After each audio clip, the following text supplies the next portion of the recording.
A country at war with its children.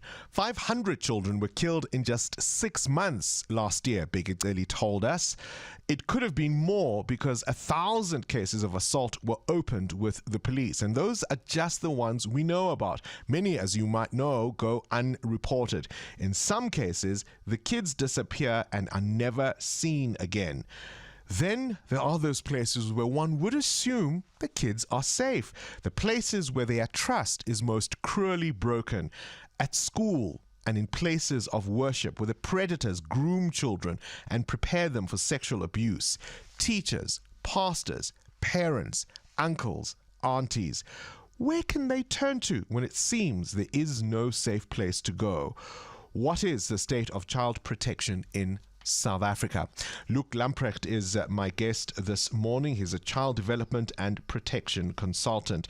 Luke, thank you so much for coming into the studio to talk about this unfortunate subject, right? Are we keeping our kids safe?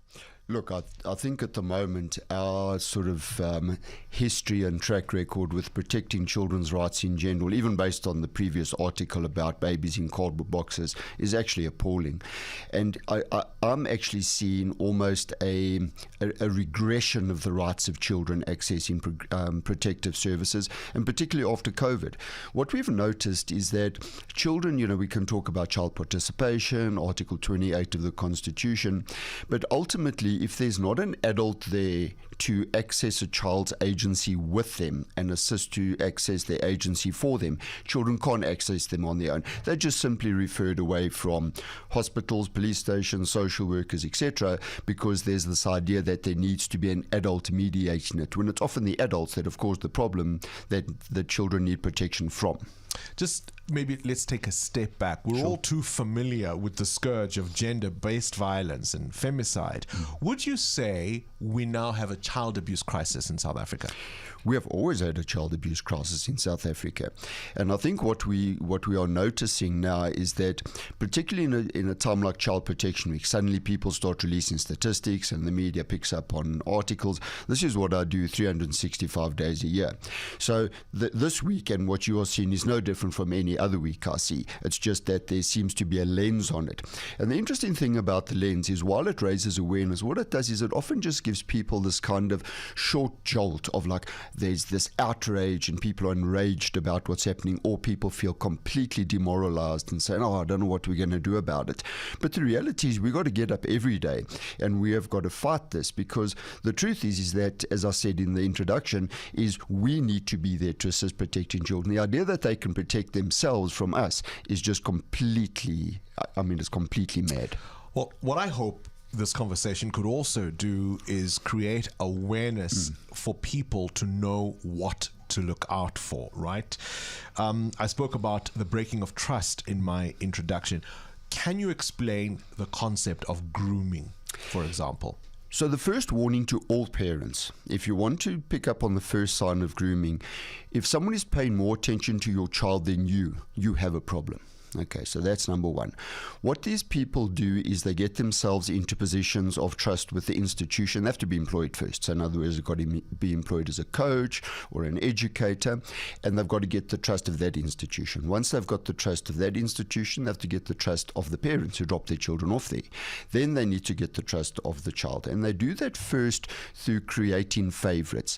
Now, people will often say it's children who are vulnerable who are made the favorites. Yeah. But actually, it's also children who have got enormous potential, for example, enormous sporting potential.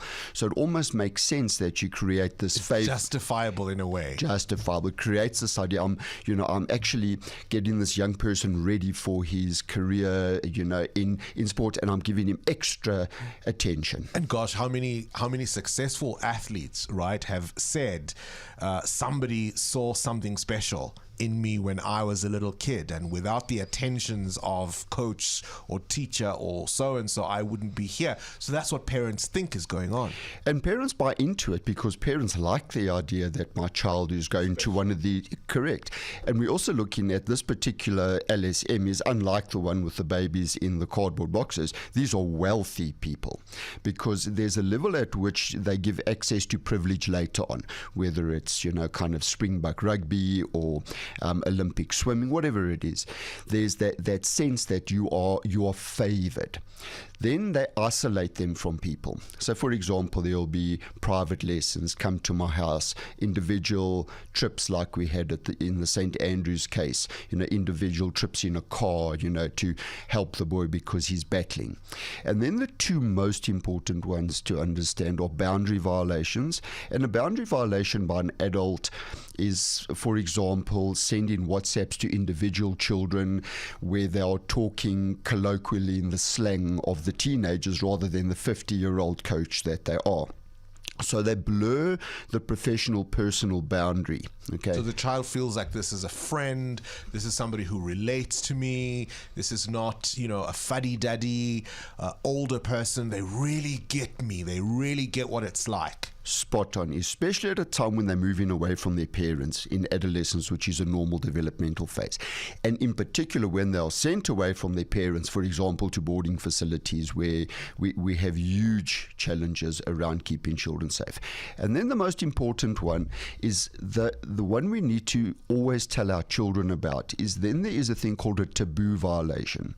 So what these people do is they not only allow children to do things other responsible adults wouldn't, they facilitate it, for example, buy the alcohol and participate in it with the children.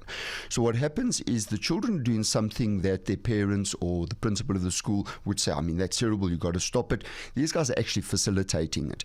And once they get that level of taboo violation as almost like a code of silence with the child, there's that level of secrecy associated. We've done one thing wrong before together, so we can graduate to something else. And the child won't speak because the child feels at some level they have participated and as a result will be blamed. And then once that happens, there's all of that happening, and the groomer is sort of testing at each phase if they can sort of proceed. And once they get to that last phase and they introduce, for example, I've seen in every case I've dealt with boys who've been abused, alcohol and pornography, they are completely intertwined in this. And once they get to that point and they're abused, then you get all of the disincentives to disclosure, which keeps the secrets. Starting at a simple thing like snitches get stitches and end up in ditches. So an entire code of secrecy in the school, for example, or the boarding, allows for the pathology. Because remember, the power of abuse is the secret. Snitches get stitches and end up in ditches. And so there's the pressure that I won't.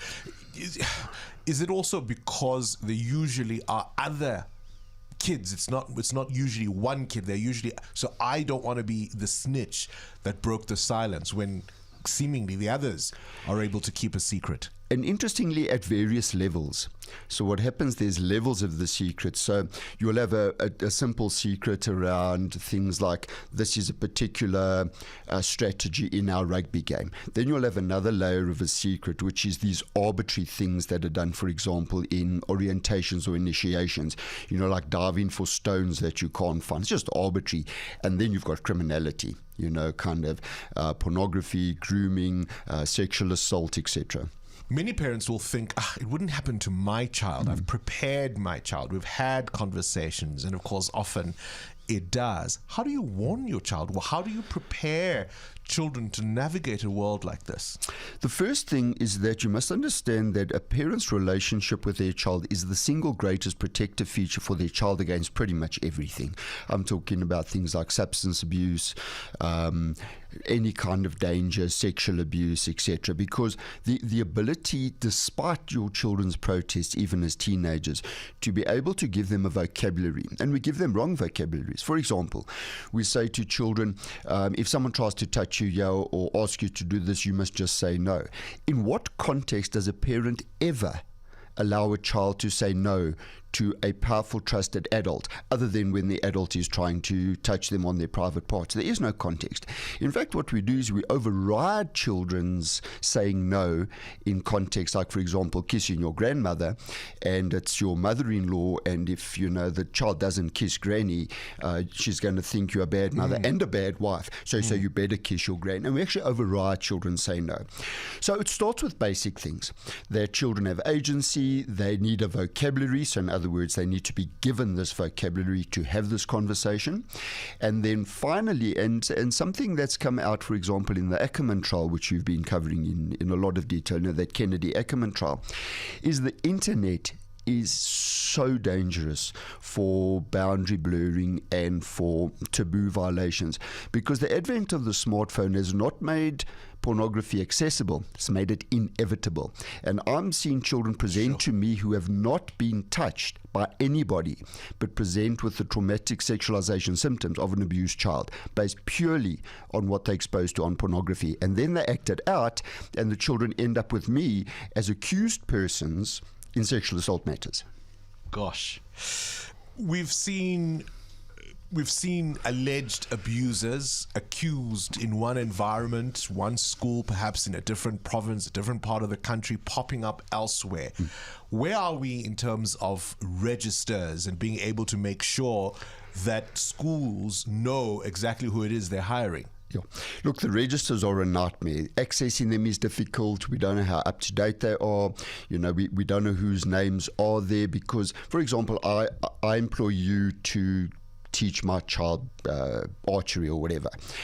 I'm not allowed to check the register, but I employ you. Only your employer is allowed to check the register, but you employ yourself because you're a sole proprietor. So how does that work? So the registers, you must not think the register is the be-all and end-all. Your observation of your child, the people around your child, and your conversations with your child is what you need to pay attention to. Do not rely on legislation and the government to protect your children. Even if you look at babies in boxes, there's a level of general neglect of children in the system. You as parents need to step up. Being a parent is not like joining the EFC. You can't tap out. You said that's the ultimate differentiator in what happens to your child and the safety and protection of your child. Luke Lamprecht, you've given us some food for thought. Thank you very much for popping in this Child Protection Week. Luke Lamprecht, of course, is a child development and protection consultant. Current events, developing stories, tough questions. your voice making a difference. This is Breakfast with Bongani Bingwa.